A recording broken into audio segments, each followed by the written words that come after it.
이번 시간에는 그 사과 느부갓네살이 세운 큰 신상을 라는 제목을 가지고 다니엘서 3장을 공부하도록 하겠습니다.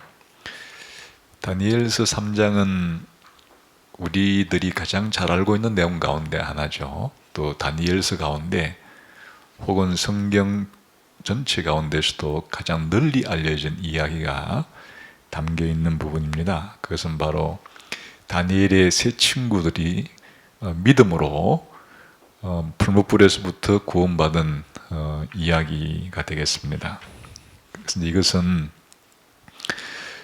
그 당시 바벨론 포로로 끌려와 있던 이스라엘 백성들이 바벨론이라고 하는 나라에서 살아갈 때 무슨 일을 겪을 수 있는가 하는 것입니다. 그 중에서 이제 1장에서는 하나님 백성이면서도 또 신바벨론 제국의 백성으로서 살아갈 때 충돌이 일어나지 않는 부분이 있죠. 다시 말하면 바벨론의 문화를 그대로 따라가도 문제될 것이 없는 그런 것들이 있습니다. 그것은 이제 바벨론에서 교육을 받거나 또 바벨론에서 공직 생활을 하거나 이런 것은 바벨론 국민으로서 해야 되는 일을 할 때 그렇다고 해서 하나님 백성으로서 문제가 생기는 건 아니죠. 그러니까 이런 것들은 두 가지를 다 할 수 있는 일들이 하나님을 왕으로 섬기면서 또 바벨론 왕을 왕으로 섬기면서 이 하늘 왕과 땅에 있는 지상 왕에게 둘 다 충성을 다하면서 이렇게 살아가도 서로 충돌이 일어나지 않는 그럴 때가 있죠. 그래서 이제 1장에서는 다니엘의 세 친구가 바벨론 문화에 성공적으로 적응을 해서 아주 이제 잘 살아가는 그런 모습을 보이고 있었죠. 그러나 이제 3장에서는 좀 상황이 바뀌게 됩니다. 국가의 요구와 하나님의 요구가 충돌할 때 그때 이제 하나님 백성들은 어떻게 살아야 되는가 하는 것을 보여주는 이야기입니다. 지상의 왕의 요구와 하늘 왕이신 하나님의 요구가 다를 때 이 두 나라 백성으로 살아가는 그 사람으로서는 누구에게 더 충성을 해야 되는가 하는 것을 보여주는 그런 이야기가 되겠습니다. 그래서 이제 다니엘 3장의 이야기는 그 바벨론 왕 느부갓네살이 큰 신상을 만들어 놓고 이 신상 앞에 절하라고 할 때 그것은 이제 바벨론에 살아가는 하나님 백성들로서는 10계명의 제1, 2계명을 어기는 행위가 되는 거죠. 그러니까 하나님은 신상을 만들어서 섬기지 말라 그랬는데 바벨론의 왕은 신상을 만들어 놓고 섬기라 그러니까 이 충돌이 일어난 거예요. 그럴 때 바벨론에 살면서 바벨론 왕의 신하이기도 하고 또 하나님의 신하이기도 한 다니엘의 세 친구가 이럴 때는 바벨론 왕의 명령을 불순종하고 하나님의 명령에 순종을 했다는 그런 이제 이야기가 되는 거게 되겠죠. 자, 그러면 우리 교재에 나오는 문제들을 좀 풀어보면서 더 깊이 공부를 해보겠습니다. 우선 다니엘 3장은 여러 가지로 이제 구분할 수 있겠지만 우리 교재에서는 크게 한 세 부분 정도로 단락을 나누어서 이해하고 있습니다. 첫 번째는 그 느부갓네살 왕, 신바벨론 제국의 느부갓네살 왕이 신상을 만들어 놓고 모든 신민들에게 절하라고 하는 그런 내용이 나오고요. 그 다음에 8절부터 29절까지는 다른 모든 사람들은 다 절했는데 다니엘 세 친구였던 사드락과 메삭과 아벳노고는 그 신상에 절하라는 명령을 어겼다가 풀무불 속에 들어가는 그런 형벌을 받죠. 그런데 하나님께서 이 다니엘의 세 친구인 사드락과 메삭과 아벳노고를 살려주신, 구원해주신 이제 이야기가 되겠고요. 이제 이 일 이후에 결과가 어떻게 끝나는가? 30절에서는 이 놀라운 사건을 경험한 느부갓네살이 사드락과 메삭 아벳노고를 높여주는 그런 것으로 이제 이야기는 끝이 난다. 그런 것이 되겠습니다. 자, 그럼 먼저 사건의 발단이 되는 느부갓네살이 신상을 만들어서 신하들에게 절하게 만드는 부분을 읽어보겠습니다. 다니엘 3장 1절부터 7절까지를 한번 본문을 읽어보고 공부를 하겠습니다. 시작. 느부갓네살 왕이 금으로 신상을 만들었으니 높이는 60규빗이요 너비는 6규빗이라. 그것을 바벨론 지방의 두라 평지에 세웠더라.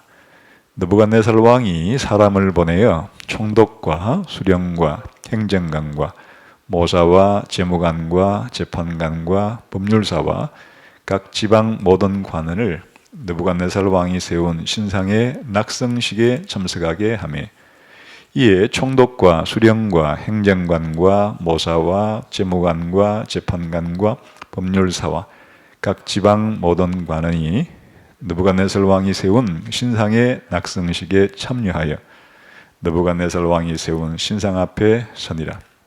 선포하는 자가 크게 외쳐 이르되 백성들아 나라들과 각 언어로 말하는 자들아 왕이 너희 무리에게 명하시나니 너희는 나팔과 피리와 수금과 사명금과 양금과 성함과 및 모든 악기 소리를 들을 때에 엎드려 느부갓네살 왕이 세운 금신상에게 절하라.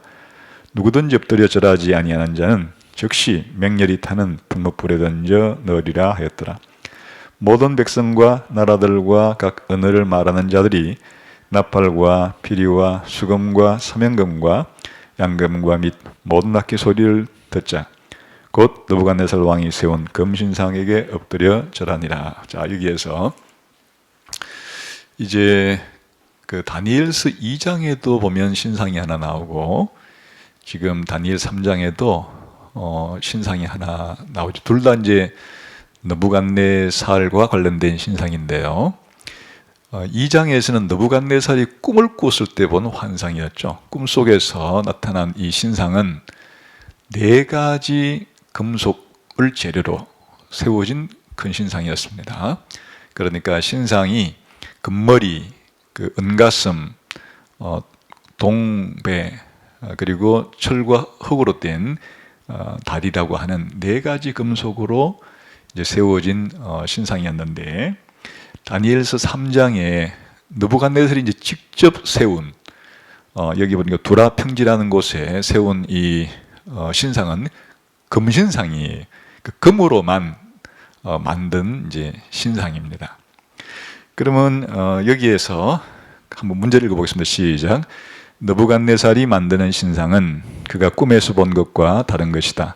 어떻게 다른가? 그리고 이 차이는 느부갓네살이 그 자신과 그의 제국에 대해 어떤 관점을 가지고 있다는 것을 암시하는가? 그러니까 이렇게 어떻게 다른가 하면 꿈에서 본 신상은 4종류의 금속으로 되어진 신상이었고 이 느부갓네살이 세운 신상은 금으로만 된 신상이라는 게 좀 차이가 나는 거죠.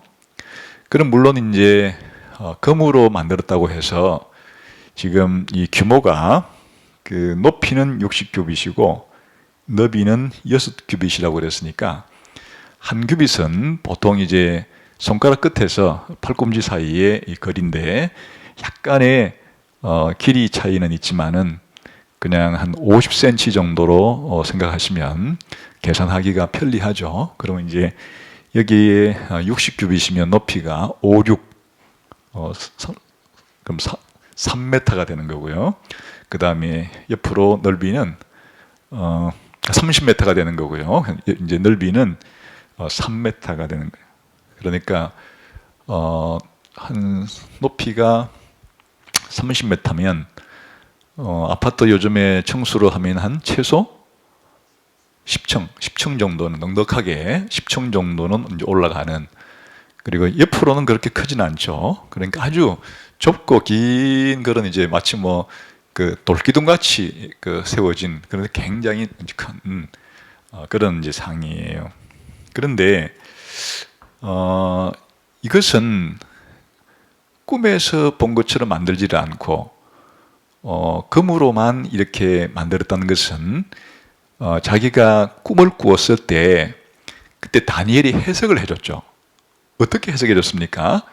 이 금머리 자체는 바로 바벨론의 나라를 가리키는데 느부갓네살 왕이 다스리는 이 나라를 가리키는 겁니다.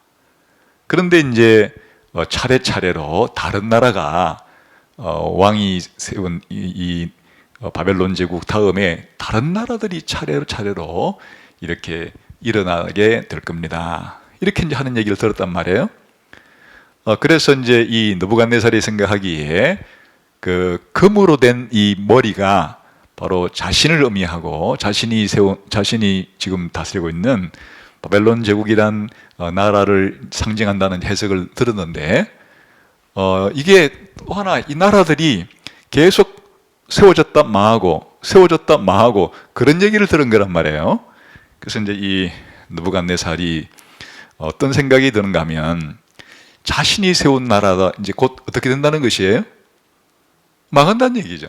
그러니까 자기의 이 나라는 자기의 이 왕국은 영원해지기를 바라는 그리고 여러 개 금속으로 섞여가지고 분열되고 이런 나라들이 아니고 강력하게 통일된 그런 나라를 만들고 싶다 하는 생각이 이제 강해지게 된 거죠.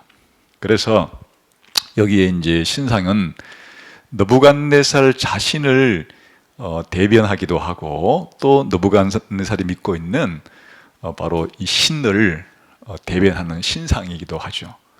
그러나 이제 목적은 이 국가의 통일성을 위한 거예요. 이 제국의 안정과 제국의 통일성을 위해서 그래야 분열되지 않고 아주 똘똘 뭉쳐진 그런 강력한 나라가 지속되려고 하면 이제 온 국민들의 이런 그 마음이 하나로 통일돼야 되겠죠. 그 국가의 통일을 위해서 이 신상에 대한 공통 이 그 종교의 통일을 가해서 국가의 통일을 가하고 국가의 이 통일을 통해서 느부갓네살 개인의 이런 왕권을 강화시키려고 하는 그런 목적으로 신상을 세워서 이제 국민들로 하여금 절을 하게 만드는 거죠. 그러니까 이제 이것은 제국을 경영할 때 특히나 이 제국이라는 것은 그 나라의 여러 지역들을 정복해 가지고 한 나라로 만든 거지 않습니까? 그러니까 이제 그 제국 속에 있는 여러 지역들이 민족들이 다르고 원래 또 다른 나라들이었는데 이제 정복해서 그렇게 지금 하나로 묶어놓은 나라들이니까 언제든지 어느 지역에서 어느 민족을 통해서 반란이 일어날지도 모르는 그런 늘 이제 불안한 그러한 형국이기도 한 거예요. 그럴 때 이 제국을 통치하는 왕으로서 이 제국의 단합, 제국의 단결, 제국이 망하지 않고 지속되려고 하면 이 제국 시민들 전체를 하나로 묶는 강력한 이런 이제 이데올로기가 필요한 거죠. 그래서 이제 이럴 때 대개 국가가 고대에는 종교를 국가 통일의 이데올로기로 삼는 거죠. 그래서 이제 정치와 종교를 통합시키는 거예요. 국가와 종교는 엄연히 다른 건데 국가가 종교를 이용해서 국가의 권력을 강화시키려고 하는, 통일시키려고 하는 이제 이런 시도를 하는 거죠.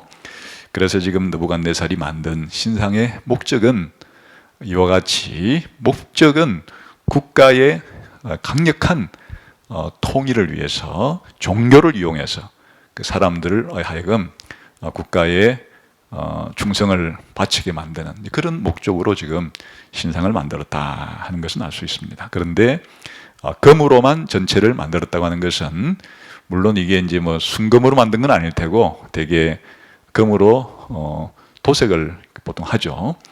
그래서 이제 하나의 단일 색깔로 원래 바벨론만을 의미했던 금을 전체를 그냥 단일 색깔로 만들므로써 이 바벨론 제국의 영속성을 추구하고자 하는, 또 단결성을 추구하고자 하는 그런 목적으로 만들었음을 알 수가 있겠습니다. 2번을 한번 보겠습니다. 시작. 큰 신상의 봉헌식을 묘사할 때 이 구절들은 언뜻 보기에 불필요한 반복을 포함하고 있다. 예를 들어 여러 관직의 목록이 제시되고 당시 사용되었던 악기 목록이 제시된다. 이 반복을 통해 어떤 효과가 나타나는가? 그것은 긍정적인가 아니면 부정적인가? 그것은 관련된 사람들에 대해 무엇을 말하는가? 한번 분위기를 보기 위해서 그 구절들을 읽어보겠습니다. 3장 2절을 읽어보겠습니다. 시작. 느부갓네살 왕이 사람을 보내어 총독과 수령과 행정관과 모사와 재무관과 재판관과 법률사와 각 지방 모든 관원을 느부갓네살 왕이 세운 신상의 낙성식에 참석하게 합니다. 이게 이제 관직의 목록을 쭉 이렇게 나열한 것은 한마디로 말하면 가장 높은 관직부터 가장 낮은 관직에 이르기까지, 고위직부터 말단 미관 관직에 이르기까지 앞에서부터 높은 관직 순서부터 낮은 관직 순서로 쭉 이렇게 나열을 한 겁니다. 그래서 이제 최고 높은 관직부터 최고 낮은 관직에 이르기까지, 뭐 조선시대로 말하면 그 1품부터 9품까지, 요즘에도 그 기본적인 공무원들은 급수가 있죠. 그러니까 가장 높은 급수부터 낮은 급수까지 전체 공무원들을 모아놓고 이제 절하게 만드는 그런 거예요. 근데 한 번 더 반복을 해요. 3절에 시작. 이에 총독과 수령과 행정관과 모사와 재무관과 재판관과 법률사와 각 지방 모든 관원이 느부갓네살 왕이 세운 신상의 낙성식에 참석하여 느부갓네살 왕이 세운 신상 앞에 똑같은 이 이야기를 다시 또 한 번 짧은 그 내용 안에 반복을 시키죠. 그 다음에 이제 절을 할 때 언제 절을 하는가? 악기들을 가지고 연주할 때 이제 절을 하도록 만들죠. 한번 5절을 보겠습니다. 시작. 너희는 나팔과 피리와 수금과 사명금과 양금과 생안과 모든 악기 소리를 들을 때 엎드려 느부갓네살 왕이 세운 금신상에게 절하라. 당시 사용되는 요즘 말로 말하는 현악기와 관악기를 총동원해 가지고 이제 연주를 하면서 이 연주가 될 때 일제히 그렇게 모든 관직에 있는 사람들이 절을 하는 그런 모습을 지금 보이고 있죠. 그 다음에 7절도 봅시다. 시작. 모든 백성과 나라들과 각 언어를 말하는 자들이 나팔과 피리와 수금과 사명금과 양금과 및 모든 악기 소리를 듣자.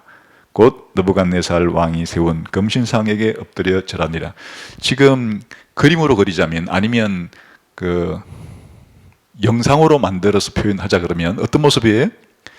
전체 두라평지라는 곳에서 거대한 신상을 만들어 놓고, 그 바벨론 제국은 제국이니까 이 다양한 민족들로 이제 그 지역에 파견되어 있던 관직에 있던 사람들이 전부 다 모여가지고 일제히 악기 소리가 울려 퍼질 때 모든 사람들이 어떻게 하고 있는 것이에요? 똑같은 모습으로 똑같은 시간에 똑같은 행동을 지금 하고 있는 거죠. 끔찍한 장면이죠. 섬뜩한 장면이죠. 마치 그 기계들처럼 움직여요. 그러니까 이 지금 절하는 이 사람들이 관직이 다르다고 하는 것은 민족도 다르고 관직도 다르고 여러 가지 하는 일도 다르고 하는 사람들이 악기 소리에 일제히 그냥 기계처럼 똑같은 모양을 똑같은 방식으로 그렇게 절하고 있는 이 장면은 긍정적인 장면이 아니죠. 지금 상당히 부정적인 장면이죠.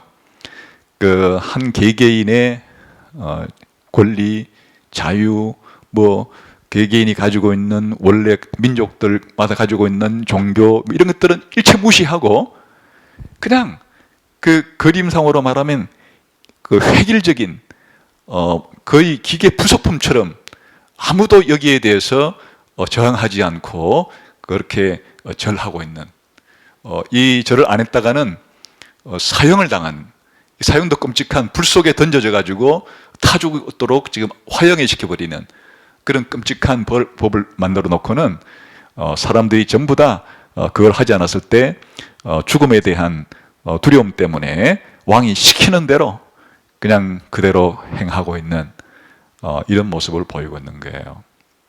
그러니까 이제 이것이 국가가 국민들에게 가할 수 있는 최고의 폭력인 거예요.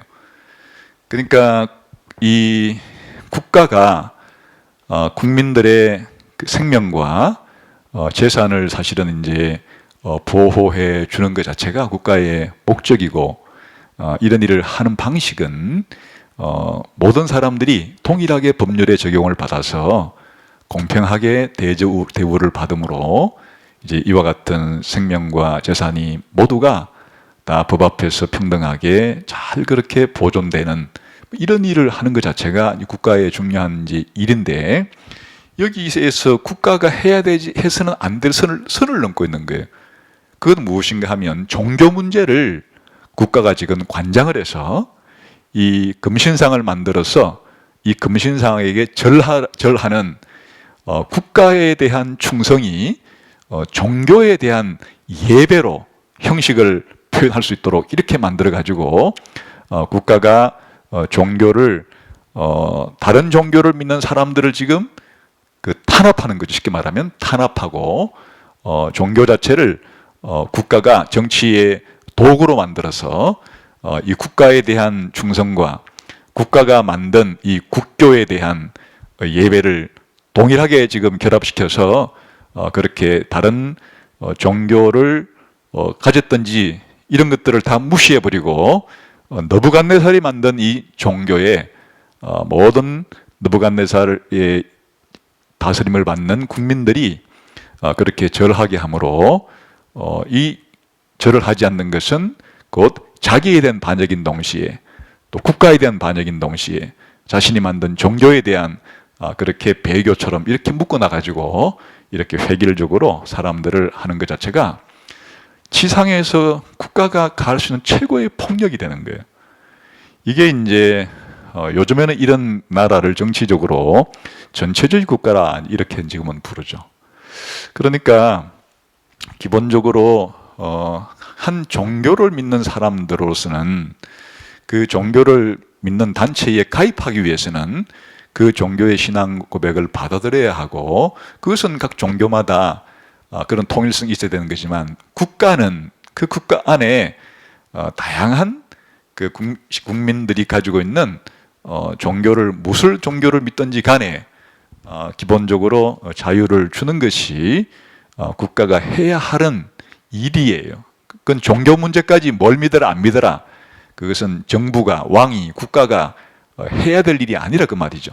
그런데 지금 이 다니엘서 3장에서 느부갓네살이 국가에 대한 충성을 요구하는 명령으로 그 자신을 신격화시키는 동시에 그리고 자신이 만든 이 종교에 따르지 않으면 사람을 죽여버리겠다고 하는 이와 같은 것이 엄청난 국가의 지금 폭력성을 보여주고 있는 그런 거라, 이런 뜻이에요.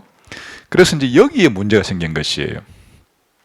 다른 사람들은 그 느부갓네살이 하는 이 요구에 대해서 그렇게 하다가는 죽으니까 일단은 그 죽음이 겁이 나서라도 느부갓네살이 강요하는 이런 종교의 자유를 버리고 종교를 억압하는 일에 그대로 그냥 순응하는, 그야말로 기계적으로 순응하는, 따라하는 이런 모습을 보이고 지금 있는 거죠. 그래서 이제 이것이 바로 하나님을 믿는 백성들에게는 시험의 때가 되는 거예요. 시련의 때가 되는 거예요. 그러니까 느부갓네살이 다스리는 나라에 살더라도 이런 종교를 왈부왈부하지 않고 종교를 자유롭게 하나님을 믿는 신앙을 허용해 줄 때는 그냥 바벨론에서 공부를 하든 바벨론에서 직장을 잡고 공직에 나가서 느부갓네살을 위해서 충성하고 심지어 바벨론 제국을 위해서 충성하는 일이 문제될 게 없다 그 말이에요. 서로 충돌을 하지 않는 거예요. 그 하나님을 섬기는 일과 신앙생활, 종교생활을 하는 것과 나라에 애국하는 일이 두 개가 다 따로따로 충돌을 일으키지 않았기 때문에 문제가 없었는데, 이제 때로는 국가가 자기가 해야 될 선을 넘어서서 국민들에게 종교 문제까지 간섭을 해서 국가가 만든 이런 국교에 누구든지 믿지 않으면 사형을 시켜버리겠다. 이렇게 국가가 월권 행위를 할 때, 종교 영역을 침입해 올 때, 종교를 탄압할 때, 종교를 부정할 때, 이럴 때가 이제 문제가 되는 거죠. 이럴 때에 그 바벨론 제국에 살아가는 이 다니엘과 다니엘 세 친구 같은 사람들에게는 심각한 갈등의 순간이 찾아오게 되는 거죠. 이거를 이제 둘 다 할 수는 없는 것이에요. 그 느부갓네살 왕이 요구하는 그 우상 숭배에 참여하거나 아니면 거절하다가 죽거나, 그러나 우상 숭배에 참여해서 산다는 것은 하나님께서 십계명을 통해서 제 1, 2계명을 통해서 하나님 이외에 다른 신을 섬기지 말고 또 신상을 만들어서 섬기지 말라고 하는 10계명을 1계명을 기본적으로 어겨야 되는 이와 같은 선택의 가는 길에 섰을 때, 다른 지금 모든 사람들은 한 사람의 예의도 없이 그냥 이 국가가 요구하는 그 협박을 가지고, 폭력적인 수단을 가지고 말을 안 들을 때 죽이겠다고 하는 것에 겁이 나기 때문에 전부 다 그냥 따르지만은, 이때 다니엘과 다니엘 세 친구는 어떻게 하는가 하는 게 그 다음 얘기가 된다는 얘기죠. 이때 이제 다니엘이 등장하지 않는 이유는, 다니엘은 2장에 보게 되면 중앙 정계에 진출을 한 거예요. 그 느부갓네살이 다스리는 왕궁에서 그렇게 이제 섬기는 직책으로 공직 생활을 했고, 다니엘의 세 친구들은 그 바벨론 제국의 지방 정부에 쉽게 말하면 관리로서 임명이 되었기 때문에, 지금 이제 이 신상을 세운 곳이 바벨론 왕궁에다가 세우고 사람들 왕궁으로 불러들이던 다니엘도 같이 있었겠지만, 지금 여기에 바벨론 그 지방에 돌아팽절한 지방에다가 세우고 그쪽으로 이제 지방 관리들을 다 불러 모았기 때문에, 아마도 추측할 수 있는 것은 다니엘은 이때에 그 왕궁에서 그 하는 그 일 때문에 아마 여기에 참석을 하지 않았을 수 있겠다, 뭐 이런 정도의 추측은 지금 해볼 수 있는 문제예요. 그러나 여기에 다니엘이 왔더라도 뭐 똑같겠죠. 다니엘과 세 친구가 함께 똑같은 행동을 보였을 텐데, 그래서 이제 여기에 그 상당히 이런 모습 자체가 부정적이 되는 거다.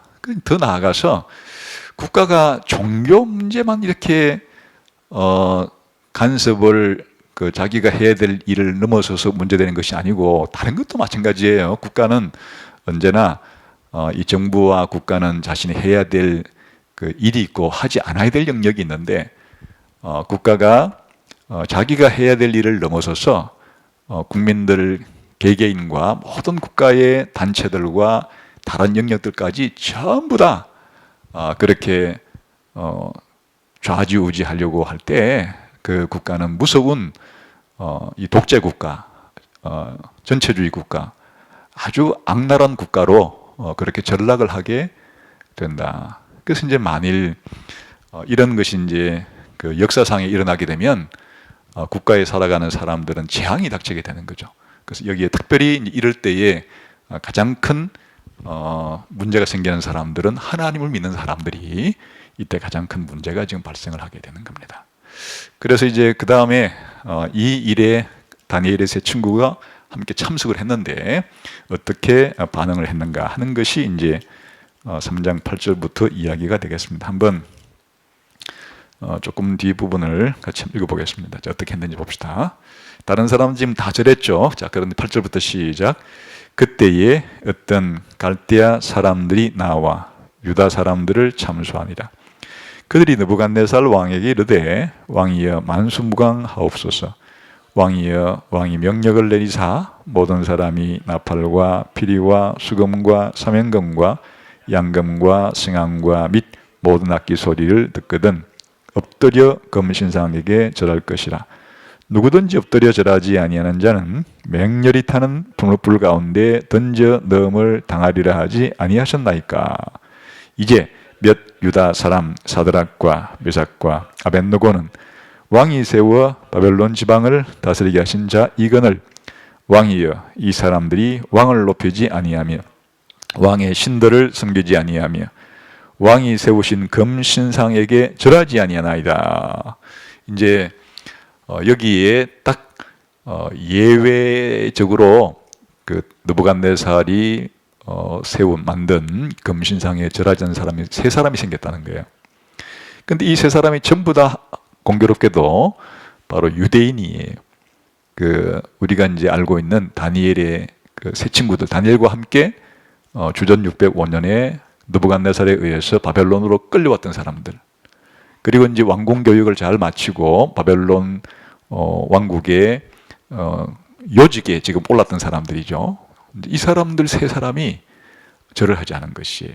이것이 이제 발견돼 가지고 고발 조치가 된 겁니다. 왕에게 이 세 사람은 절하지 않았습니다라고 이제 고발을 당한 겁니다. 자, 그랬을 때 이제 왕이 어떻게 하는가? 13절부터 시작. 느부갓네살 왕이 노하고 분하여 사드락과 메삭과 아벳느고를 끌어오라 말하며 드디어 그 사람들을 왕의 앞으로 끌어온지라. 느부갓네살이 그들에게 물어 이르되 사드락 메삭 아벳느고야 너희가 내 신을 섬기지 아니하며 내가 세운 금신상에게 절하지 아니한다 하니 사실이냐? 이제라도 너희가 준비하였다가 나팔과 피리와 수금과 사명금과 양금과 생황과 및 모든 악기 소리를 들을 때 내가 만든 신상 앞에 엎드려 절하면 좋거니와 너희가 만일 절하지 아니하면 즉시 너희를 맹렬히 타는 분울불 가운데 던져 넣을 것이니 능히 너희를 내 손에서 건져낼 신이 누구이겠느냐 하니, 이제 왕 앞에 끌려온 세 사람에 대해서 느부갓네살이 화를 내면서 이제 죽이겠다고 또다시 한번 협박을 또 하는 거죠. 그러나 이제 한 번 더 기회 주겠다, 한 번 더 기회를 줄 테니까 생각을 잘해보고 내가 만든 이 신상에 너희가 절하면 살겠지만은 계속 고집 부리면 너희를 불 속에 집어넣어서 화형을 시킬 수밖에 없다. 이렇게 이제 협박을 마지막으로 직접 그렇게 당사자들에게 가하는 거죠. 이때가 보통 사람 같으면 이제 최고의 갈등의 시기가 되는 거죠. 그 이제 한 번에 이 말이 떨어지고 난 다음에 이제 여러 가지 생각이 들 거예요. 한 번 하고 나 집에 돌아가서부터는 안 하면 되지. 이렇게 생각할 수도 있는 거고, 어쨌든 그 왕이 시키는 거, 그 왕한테 충성을 하는 게 맞지, 하나님 보이지 않으니까 일단은 왕한테 살고나 보자, 이런 식으로 이제 할 수도 있는 거고, 그러나 이 다니엘의 세 친구들은 어떻게 반응할 것인가? 이 기간 동안에 죽는 사년자의 문제예요. 지금 이제 계속해서 또 한 번 더 기회를 줬는데 절을 안 하면 이제 화형을 당하는 거고, 그렇게 절을 하게 되면은 화형을 당하지 않고 살아나겠지만은 하나님께 대한 그 신앙을 버리게 버린 게 된 거죠. 10계명의 1계명을 불순종함으로써 하나님 백성인 이스라엘 백성으로서의 이 정체성은 완전히 버려버리고 하나님께 대해서 그 배교를 하고 배반을 하는, 반역을 하는. 그러니까 이제 문제가 심각한 거예요. 바벨론 왕에게 반역하느냐, 하나님께 반역하느냐, 둘 중에 어느 하나를 선택하는 것은 누구 하나에게인가는 반역이 되는 것인데, 지금 당장 눈에 보이는 것은 느부갓네살은 실제로 지금 불 속에 집어넣을 수 있는, 지금 당장 느부갓네살은 힘을 가지고 있고, 하나님은 눈에 보이지도 않고 어떻게 지금 반응할 것인가. 지금 그 갈등이 최고로 달한 상황에서 이제 이 세 친구가 느부갓네살에게 말을 하는 거예요. 이게 이제 이 3장에서 아주 결정적인 그 중요한 구절이 되는데, 어떻게 대답하는지 봅시다. 16절부터 18절까지 시작. 사드락과 메삭과 아벳느고가 왕에게 대답하여 이르되 느부갓네살이여, 우리가 이 일에 대하여 왕에게 대답할 필요가 없나이다. 왕이여 우리가 숨기는 하나님이 계시다면 우리를 맹렬히 타는 불 가운데서 능히 건져내시겠고 왕의 손에서도 건져내시리이다. 그렇게 하지 아니하실지라도 왕이여 우리가 왕의 신들을 섬기지도 아니하고 왕이 세우신 금신상에게 절하지도 아니할 줄을 아옵소서. 한마디로 말하면 뭐 말할 필요도 없어. 우리는 그냥 절 안 하고 안 하겠습니다. 그냥 죽이려면 죽이세요. 이 얘기예요. 죽이려면 죽이세요. 죽이더라도 우리는 절할 수 없습니다. 다른 건 지금까지 충성해 왔는데 이 문제만큼은 양보가 안 되는 상황입니다. 이것은 하나님이 당신보다 높기 때문에 당신에게 절할 수 있는 문제가 아니고 우리는 하나님을 섬겨야 하고 설령 당신한테 죽임 당하더라도 우리는 하나님을 섬기는 일을 하나님을 왕으로 더 높이 섬기는 일을 포기할 수 없습니다. 이런 이제 신앙 고백을 여기서 이제 하는 거죠. 자, 그러니까 이제 어떻게 느부갓네살 나오겠습니까? 그 19절부터 봅시다. 시작. 느부갓네살이 분이 가득하여 뭐 이게 자기한테 뭐 한 거예요 지금? 자기가 만든 신상에게 절을 않는 얘기는 누구한테도 반역한 거예요?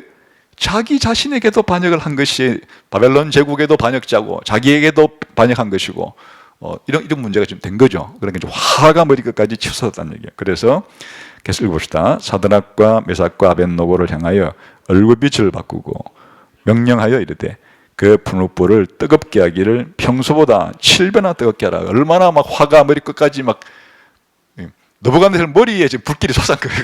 김이 모락모락 난 거예요. 그래가지고 얼마나 화가 치밀었습니까? 기회도 줬는데 이렇게까지 내 말을 무시할 수가 있어? 이래가지고 이제 평상시보다 7배나 더 뜨겁게 해라 이렇게 했단 얘기예요. 그 다음에 시작.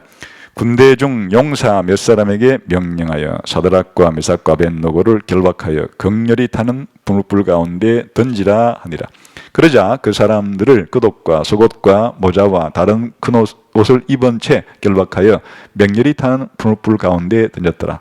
왕의 명령이 엄하고 분우불이 심히 뜨거움으로 불꽃이 사드락과 메삭과 아벳노고를 붙든 사람을 태워 죽었고 이 세 사람 사드락과 메삭과 아벳노고는 결박된 채 맹렬히 타는 분우불 가운데 떨어졌더라. 그 얼마나 뜨거웠으면 그 던지려고 가까이 간 사람들도 그대로 타 죽어버리는 그런 상황에서 이제 세 사람이 분우불 속에 던져졌다.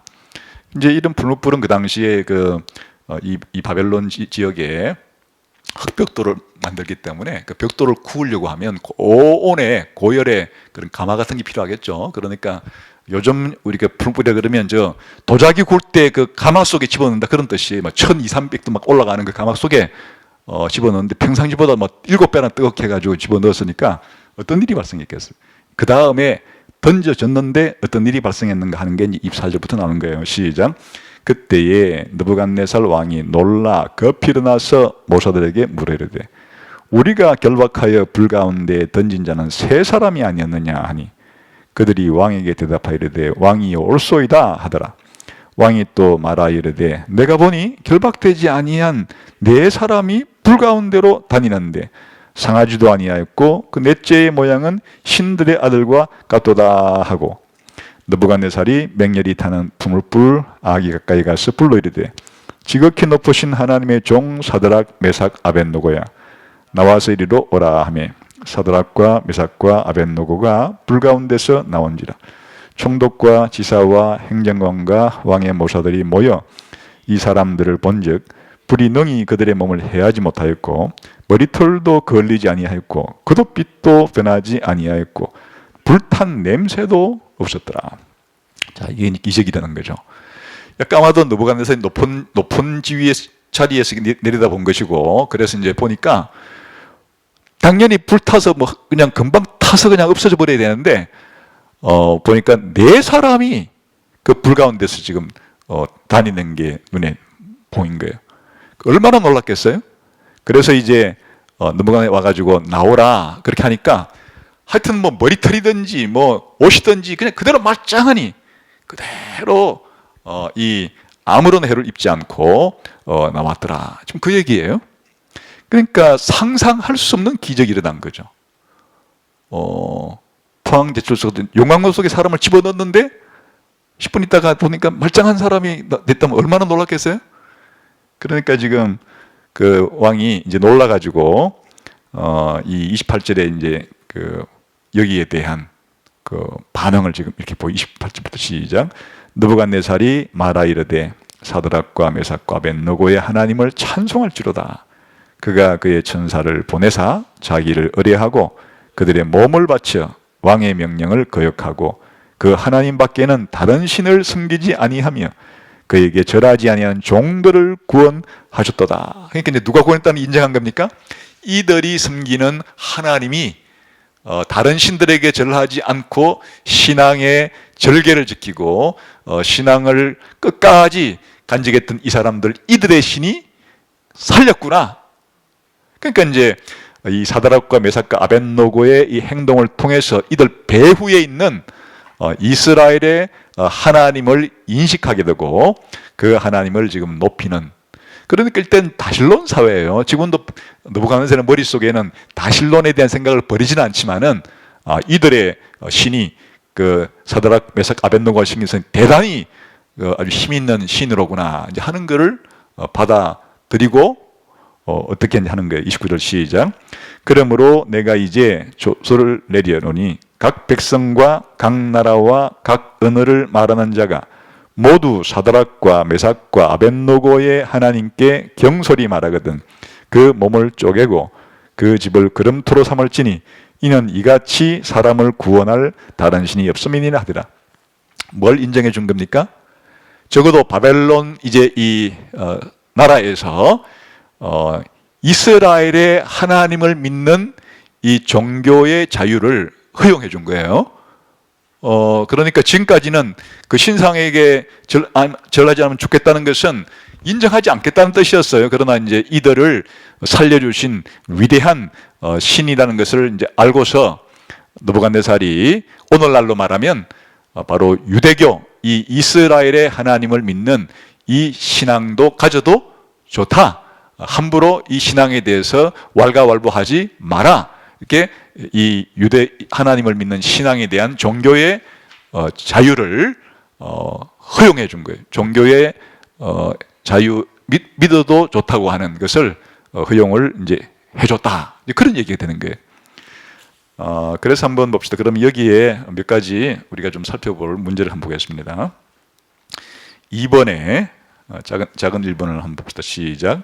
다니엘의 세 친구는 느부갓네살이 세운 신상에 절하기를 거부해서 그 결과 풀무불에 내던져지고 만다. 16에서 18절에서 그들이 느부갓네살에게 하는 대답을 면밀히 살펴보라. 그들은 풀무불에서 건진받는 것에 대해 얼마나 확신에 차 있는가? 그들이 가능성으로 고려하는 다른 운명은 무엇인가? 아까 이 다니엘 3장의 제일 중요한 구절이 16절부터 18절까지의 다니엘 세 친구의 입으로 표현된 이 신앙 고백이라 그랬죠. 자, 여기서 다니엘의 세 친구들은 하나님 우리를 살려줄 거니까 당신이 한번 집어넣어 보세요. 하나님은 우리를 반드시 이 불불 속에서 머리털 하나 타지 않고 말짱하게 우리 나올 겁니다. 이런 신앙을 가졌는지, 아니면 죽을 수도 있다고 생각하면서도 신앙을 지금 가졌는지 한번 보세요. 보세요. 다시 읽어봅시다. 시작. 사드락과 메삭과 아벳느고가 왕에게 대답하여 이르되 느부갓네살이여 우리가 이 일에 대하여 왕에게 대답할 필요가 없나이다. 우리는 계속 지금처럼 하겠다 그런 뜻이고요. 그 다음에 17절 시작. 왕이여 우리가 섬기는 하나님이 계시다면 우리를 맹렬히 타는 불불 가운데서 능히 건져내시겠고 왕의 손에서도 건져내시리다. 이것은 자신들이 믿는 여호와 하나님이 뭐 하다는 신앙 고백입니까? 자신들을 구원하실 능력이 있으신 분이라는 것에 대한 신앙 고백이에요. 하나님은 살아 계시고 하나님이 우리를 구원하실 능력이 있으신 분이다. 이건 이제 첫 번째로 확실히 믿은 거예요. 여기에 흔들리는 점이 없어요. 하나님이 우리를 구원할 수 있다는 것에 대해서는 흔들리는 바가 없어요. 100% 확신을 하고 있는 거죠. 그런데 과연 이 상황에서 당신이 우리를 풀무불 속에 집어넣었을 때 하나님이 우리를 풀무불 속에서 지금 건져낼지 건져내지 않을지에 대해서는 모를 사항이라는 거예요. 그 다음 말이 보세요. 자, 18절 시작. 그렇게 하지 아니하실지라도, 이게 이제 중요한 말이에요. 하나님은 우리를 구원할 수 있는 능력은 있으신데 이 상황에서 하나님이 우리를 뭐 할 수도 있고 뭐 할 수도 있는 거예요. 당장 우리를 이 풀물 속에서 건져내실 수도 있고 뭐 하시기 때문에, 그런 능력이 있으시기 때문에, 그러나 하나님은 자신의 주권에 의해서 우리를 그냥 풀물 속에서 타 죽도록 내버려 두실 수도 있고, 그런 뜻이에요. 이 하나님은 자신의 목적을 이루기 위해서 두 가지 다 이 상황에서 우리에게 하실 수가 있다. 그런데 이제 세 번째는, 만일 하나님이 우리를 이 불모 속에서 건져내지 않더라도 우리는 하나님께 그 우상 숭배하지 말라고 하는 하나님의 명령을 불순종할 수는 없고 하나님께 대한 신앙은 지키겠다. 그런 얘기예요. 그 다음에 시작. 그렇게 하지 아니하실지라도 어떻게 한다고요? 왕이에요. 우리가 왕의 신들을 섬기지도 않고 왕이 세우신 금신상에게 절하지도 아니할 줄을 아옵소. 이게 신앙이에요. 여기서 이제 세 단계의 논리를 잘 보세요. 하나님은 전능하시기 때문에 우리를 구원할 수 있습니다. 그건 뭐 의심의 여지가 없는 겁니다. 그런데 그런 능력 가지신 하나님이 매번 하나님 백성들이 이렇게 종교 문제로, 하나님 섬기는 문제로 핍박을 받을 때 하나님이 그 해당 사안에 따라서 그 핍박으로부터 건져 줄 수도 있고 안 줄 수도 있고, 그건 하나님 뜻에 따라서 되어지는 일이라는 거예요. 항상 하나님이 당장 그 핍박으로부터 당장 건져 주시지만은 않는다는 뜻이에요. 어떤 경우에는 건져 주실 때도 있고 어떤 경우에는 안 건져 주실 때도 있고, 하나님의 뜻에 따라서 그렇게 한다는 거예요. 그렇지만 이 상황에서 우리를 건져 주지 않아도 우리들은 그것 때문에 하나님을 원망하거나 하나님을 믿지 않거나 이런 일은 없을 거라고. 우리는 건져 주지 않고 죽더라도 하나님을 믿다가 죽겠다. 다시 말하면 죽더라도 하나님께 대한 충성을 다하면서 죽겠다. 죽이려면 죽여라. 우리는 신앙을 버릴 수는 없다. 이렇게 이제 답변을 했다는 것이, 이게 신앙, 이 지상에서 가질 수 있는 신앙의 이제 최고봉이죠. 그런데 이 경우에는 하나님이 어떻게 해주신 거예요? 이 경우에는 하나님이 건져 주신 거예요. 그러나 그 구약 성경이든 신약 성경이든 수많은 다른 사건들 속에서 항상 이렇게만 결과를 만들어주는 건 아니에요. 오히려 더 많은 퍼센티지는 그냥 불 속에 타서 죽도록 하나님은 내버려둬요. 그럼 하나님이 구원할 수 있는 능력은 어디서 발휘되느냐? 발휘되죠. 나중에 어디 가서 부활을 통해서, 그 다니엘 맨 끝에 부활 얘기가 나오는 거예요. 부활을 통해서 궁극적으로는 구원을 해주시는데, 이 땅에 있는 동안에는, 살아있는 동안에는 육체의 죽음을 당하는 핍박까지도 하나님은 허용해 줄 수가 있어요. 그게 구원해 주지 않는다는 뜻은 아니에요. 궁극적으로 죽더라도 사실은 죽음 가운데서 부활시키시는 분이기 때문에 하나님은 구원시켜 주나, 그러나 지상에서는 신앙 때문에 순교를 당할 수도 있다. 그런 뜻이 되는 거죠. 그 많은 그 교회사에서는 순교당하는 이야기로 끝나는 거예요. 그러나 지금 현재의 이 다니엘 세 친구들은 순교적인 신앙을 가진 거예요. 순교당하더라도 신앙을 버리지는 않는다. 그러나 이 경우에는 결과적으로도 잠시 구원을 받았죠. 물론 여기서 받았지만 나중에 몇십 년 지나서 이상 어떻게 됐겠어요? 다 죽었겠죠. 그러니까 결국 죽는 것은 정해진 것이, 나중에 하나님이 우리를 구원한다는 것은 궁극적으로는 부활에 일어난 일이지만, 그러나 이 경우에 순교적인 신앙을 가지고 지금 이 다니엘 세 친구가 믿음의 승리를 이루었다. 그런 얘기를 지금 여기서는 해주고 있는 거예요. 그 다음 2번 문제 봅시다. 시작. 느부갓네살은 풀무불을 들여다보았을 때 놀랍게도 다니엘의 세 친구가 살아있고 온전한 상태로 있는 것을 보았을 뿐 아니라 그들과 함께 있는 네 번째 사람까지 보았는데 그는 신들의 아들처럼 보였다. 이 사람은 누구인가? 누구예요? 신들의 아들처럼 보였다. 그 나중에 이제 느부갓네살이 뭐로 해석해요? 하나님이 보낸 천사라고 해석을 해요. 느부갓네살이 생각하기에 신들의 아들이라고 표현된, 이건 이제 하나님이 천사를 보내서 구원했구나, 이렇게 이제 이해를 했어요. 그러니까 이제 느부갓네살의 당대 이해로서는 그냥 하나님이 보낸 천사라고 생각을 한 거예요. 그러나 이제 성경, 구약 성경과 신약 성경을 다 전체로 볼 때, 예수님이 성육신 하시는 이전에도 구약 시대 때 사람의 모양으로 예수님이 가끔씩 나타날 때가 있다. 그게 이제 때로는 여호와의 종이라고 불리는 그런 경우들이에요. 그 여호와의 종의 특징이 어떨 때는 여호와처럼 동일시되고 어떨 때는 또 여호와는 구별되는 것처럼 또 등장하기도 하고 이런 복합적인 성격을 가지기 때문에 예를 들면 하나님께서 아브라함을 만나러 왔을 때 사람의 모양으로 하고 아브라함이 차려준 음식도 먹고 이런 일을 하잖아요. 그러니까 사람의 모양으로 대화도 나누고 때로는 제공해준 음식도 먹고, 근데 사람이 아니에요.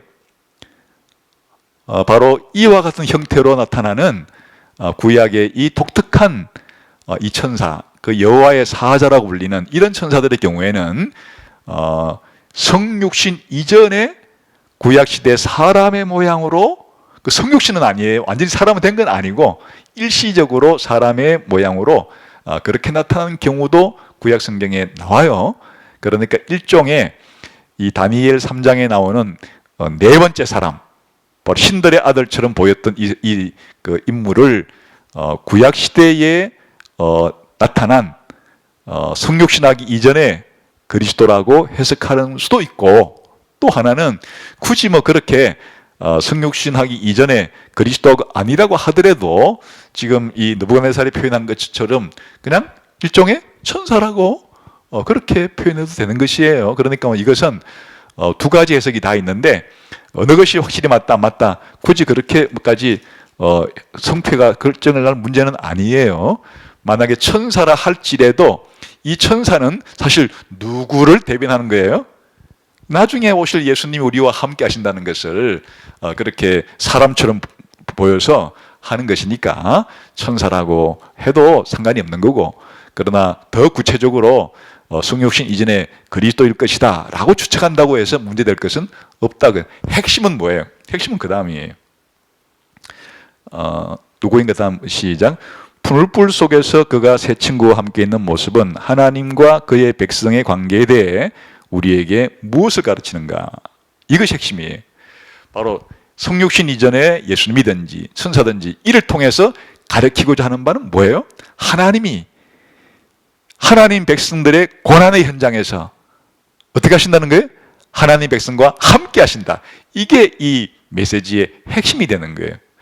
그래서 성경에서는 여러 곳에서 항상 하나님의 백성이 지상에서 고난을 겪거나 핍박을 당할 때 거기에 그들과 함께 계신다.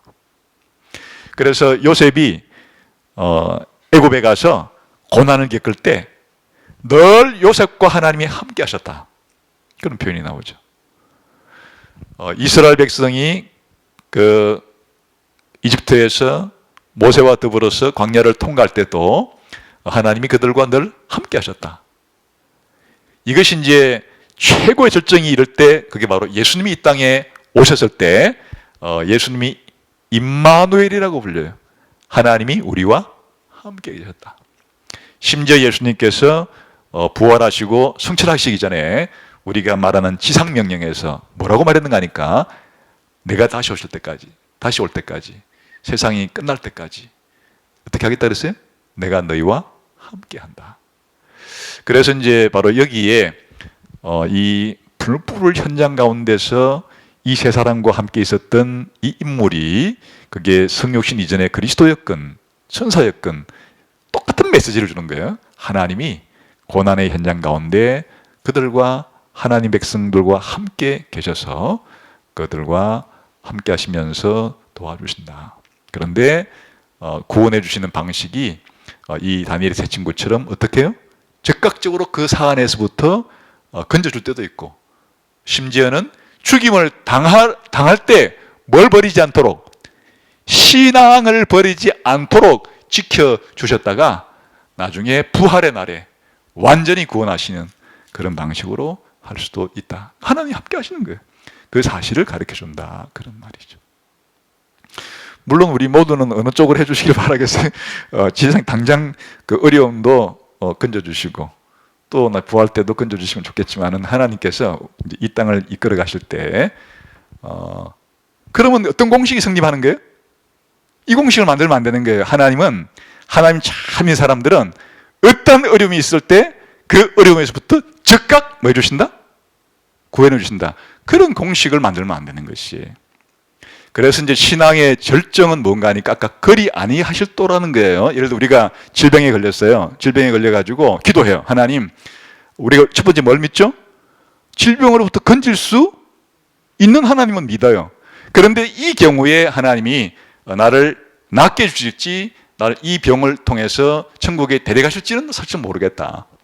근데 설령 나를 고쳐주지 않는다 할지라도 나는 하나님에 대한 내 신앙은 불변이야. 이렇게 하는 거예요. 모든 면에서 그렇게 적용이 되는 거예요. 왜 그러냐? 하나님이 내가 어려울 때 뭐 한다고요? 함께 하시는 분이시라는 것을 보여준다. 생생하게 그림처럼 보여주고 있다. 그런 거예요.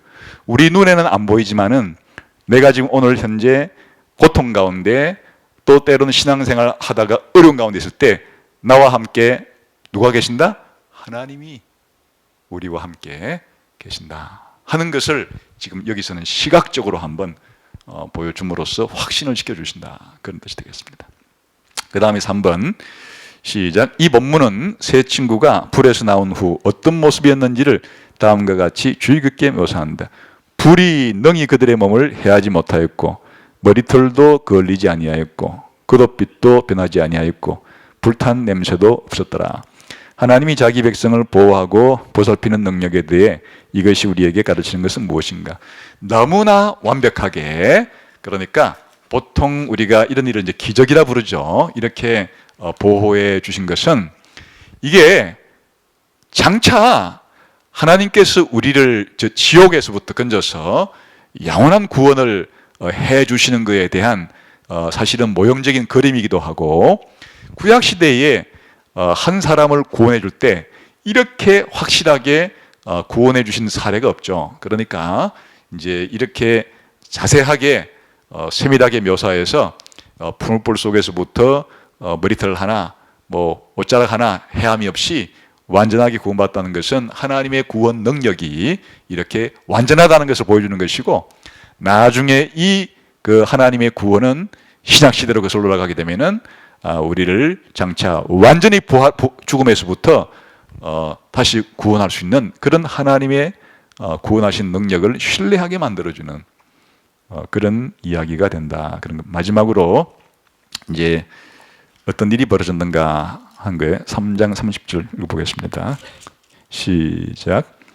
왕이 드디어 사드락과 메삭과 아벳노고를 바벨론 지방에서 더욱 높이니라. 자, 그러면 마지막 문제 한번 읽겠습니다. 시작. 다니엘 2장의 끝부분과 3장의 끝부분을 비교하라. 여러분은 어떤 공통된 주제를 볼 수 있는가? 하나님의 승리와 하나님 백성의 신실함에 대해 이것이 전달하고자 하는 더 큰 메시지는 무엇인가? 결론이 똑같이 끝나요. 2장에서도 다니엘이 느부갓네살 왕의 꿈을 해석해 주자 느부갓네살이 누굴 찬양합니까? 이 다니엘의 하나님의 능력을 찬양해요. 다니엘에게 이런 지혜와 지식을 주신 하나님에 대해서 찬양을 드리고, 그리고 누구에게 또 상을 내려요? 다니엘에게도 상을 내리죠. 그래서 이제 다니엘이 그 요구하는 대로 다니엘도 높여줄 뿐 아니라 다니엘이 세 친구까지도 고위 관료로 등용을 하게 되죠. 근데 여기 이제 3장에서도 좀 봤죠? 이 하나님이 다니엘 세 친구가 신앙을 지켰을 때 그들을 구원하시는 모습을 보고 역시 두 가지 반응을 보이는 거예요. 이 느부갓네살이 일단 누구를 찬양하게 되죠? 사드락과 메삭과 아벳노고의 하나님을 아까 전에 찬양하면서 이들을 구원하는 하나님의 여호와 하나님에 대한, 이스라엘의 하나님에 대해서 찬양을 하게 되고 인식을 하게 되고 찬양을 하게 되고, 그 다음에 또 두 번째는 이들을 어떻게 했어요? 높였죠. 더 높여주고. 사실 이것은 구약시대 때 하나님이 선지자를 보냈을 때 기본적으로 선지자를 말을 잘 듣고 순종하는 사람은 누구 말을 잘 듣고 순종하는 것과 같은 일이 되는 거예요. 하나님 말을 잘 믿고 순종하는 게 되는 거고, 선지자에 대해서 그의 말들을 배척하고 선지자를 핍박하는 자들은 곧 누구를 배척하고 누구에 대해서 반역한 거예요? 배신한 거예요? 하나님에 대해서 배신한 거죠. 예수님이 사도들을 보낼 때도 같은 원리가 적용되는 거예요. 오늘날에도 사람들은 교회 안에서 신자들도 마찬가지예요. 하나님이 세우신 목회자들과 설교자들이 말씀을 전해줄 때 그 하나님을 존중히 여기는 사람은 목회자를 존중할 수밖에 없죠. 설교자의 설교를 존중할 수밖에 없어요. 반대도 마찬가지예요. 일반 불신자들이 신자들에 대한 태도도 마찬가지예요. 신자들이 일반 불신자들에게 자신이 신자임을 밝히면서 또 성경 말씀을 들려줄 때 그 불신자들의 태도가 그 신자들을 귀하게 여기고 신자들이 전해주는 그 하나님 말씀을 복음으로 받아들이게 되면은 당연히 누구에게 감사하게 됐겠는지 나중에 하나님께 감사하는 믿게 나오게 되는 거고, 자기에게 복음을 전해준 사람들도 굉장히 자기 일생을 변화시켜준 사람이라고 귀중히 여기겠죠. 그러니까 느부갓네살이 지금 이 두 가지 반응이 하나의 반응이 되는 거예요. 하나의 반응이 자연스럽게 이렇게 두 가지로 나오게 되는 거예요.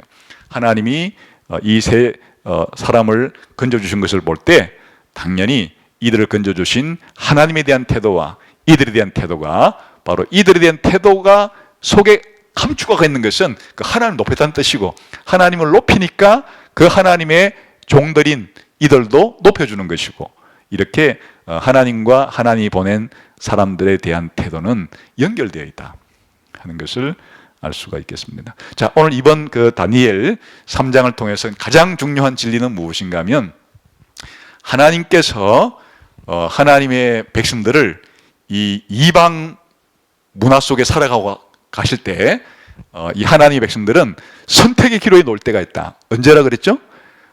국가가 충성을 요구하는 것과 하나님이 충성을 요구하는 것이 서로 상반될 때, 서로 반대가 될 때, 바로 그때는 하나님의 백성들은 어떤 선택을 해야 된다고요?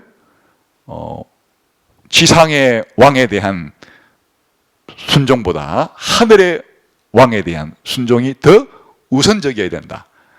국가에 대한 국가가 요구하는 것과 교회가 요구하는 것은 둘 다 기본적으로 하나님이 국가를 통해서, 교회를 통해서 요구하는 것이 상반되지 않을 때는 둘 다 순종해야 되지만은, 하나님께서 국가가 하나님의 뜻을 배반하고 하나님의 요구와 반대되는 요구를 할 때, 그때의 신자들은 국가의 요구보다도 하나님 말씀이 요구하는, 하나님 말씀이 명령하는 것에 순종하는 것이 더 우선적인 그런 신앙을 살아야 된다. 그게 바로 그리 아니하실지라도 라고 하는 신앙을 가지고, 순교적인 신앙을 가지고 살아야 한다 하는 것을 보여주는 겁니다.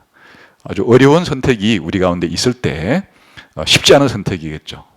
아주 목숨을 내걸어야 할 일이 생길 때 다니엘의 세 친구가 보여준 이 신앙이 하나님이 우리에게 원하시는 그런 신앙이고, 또 이런 신앙인을 찾아보기가 쉽지 않은 시대에 우리가 이런 신앙인이 되기를 소망하면서 그렇게 살아가야겠습니다. 오늘은 다니엘 3장 공부는 여기까지 하도록 하겠습니다. 수고했습니다.